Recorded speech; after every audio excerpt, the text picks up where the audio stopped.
Everyone, welcome back to my new blog. এখন বাজে সকাল 8টা।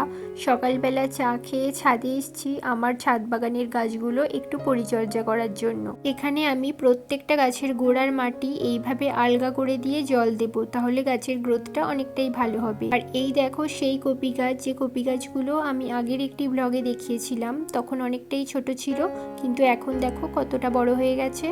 প্রত্যেকটা গাছই কিন্তু এখানে খুব সুন্দরভাবে বেড়ে উঠেছে। এই গাছগুলো বাড়তে কিন্তু বেশি দিন সময় লাগেনি, খুব অল্প দিনের মধ্যেই গাছগুলো বেড়ে উঠেছে। আগের ব্লগটি দেখলে তোমরা হয়তো জানবে এই প্রথমবার আমি ছাদ বাগানে কপি গাছ লাগিয়েছি, আর প্রথমবার লাগাতেই গাছগুলো যে এত সুন্দরভাবে আমার ছাদ বাগানে বেড়ে উঠেছে সেই জন্য আমার খুবই ভালো লাগছিল। তবে আজকে আমি গাছের গোড়ায় মাটি দেব, কারণ গাছের এই যে গোড়া, এটা মাটি থেকে অনেকটাই উপরে উঠে গেছে, পরে যে কোনো কারণে ভেঙে যাওয়ার সম্ভাবনা থাকতে পারে, সেই জন্যই কিছু আলগা মাটি এর গোড়ায় দিয়ে দেব। আর এদিকে দেখলাম একটা কাকু ছোট ছোট ইলিশ মাছ বিক্রি করতে এসছে, তাই সাথে সাথে নিচে নেমে এলাম কিছু মাছ নেওয়ার জন্য।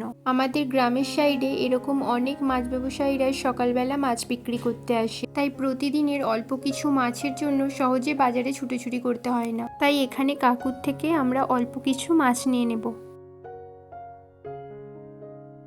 এই দেখো আমাদের মাছ নেওয়া হয়ে গেছে। এই ইলিশ মাছগুলো অনেকটা ছোট ছোট, তাই এটার অনেক কাঁটা থাকবে। তো মা এখানে মাছগুলো বেছে ভালো করে ধুয়ে পরিষ্কার করে নিচ্ছে। এরপর শিলের মধ্যে কালো সরষে আর কাঁচা লঙ্কা বেটে মশলা বানিয়ে নিচ্ছিল। আমাদের গ্রামের দিকে এরকম শিলের মধ্যেই মশলা বাটা হয়। ছাদ বাগানের কাজ করতে করতে রান্নার কাছে এসেছিলাম, তো চলো এবার ছাদ বাগানে যাওয়া যাক। এদিকে আমি চলে আসলাম গাছগুলোর গোড়ায় মাটি দেওয়ার জন্য। আমি একটা একটা করে প্রত্যেকটা গাছের গোড়ায় মাটি দিয়ে দেব।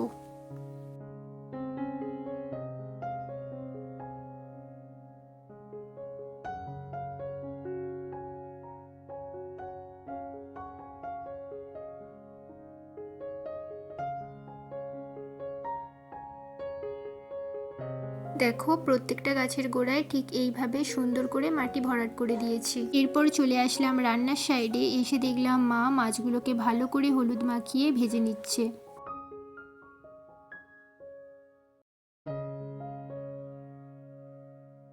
দেখো এদিকে মাছটা ভাজা হয়ে গেছে। এরপর মা যে মশলাটা বানিয়ে রেখেছিল সেই সর্ষে বাটাটা দিয়েই এই মাছটা এখন রান্না করে নেবে। তো এরপর খেয়ে নিলাম গরম গরম ভাতের সাথে এই সর্ষে বাটা দিয়ে মাছ। তো ভিডিওটি কেমন লাগলো জানিও, আর ভালো লাগলে একটি লাইক করে দিও। দেখা হচ্ছে পরের ভিডিওতে। আজকের জন্য টাটা।